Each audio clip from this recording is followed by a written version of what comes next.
Pra, nëse të harron Zoti, kush ka me të ndihmue?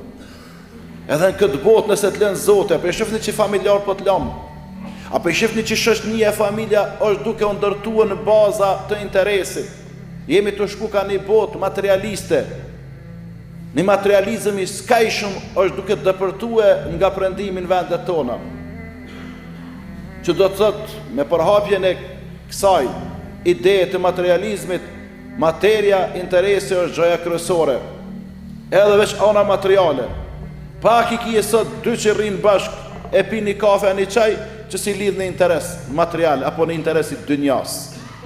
Që do të thotë se po të lanë edhe meqet, edhe dashamirët momentin, që po përfundon interesin mes jush. E kush nuk po të lenë? Nuk po të lenë Allahu te bareke ve taala.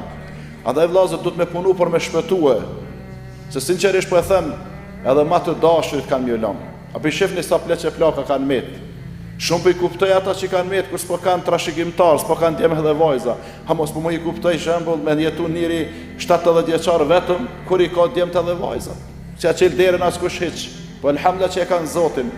Elhamdullah që kemi këtë Zot të gjithë mëshirshëm e nuk na lën, kur të tjerët na lanë dhe i çojnë durët prej nesh.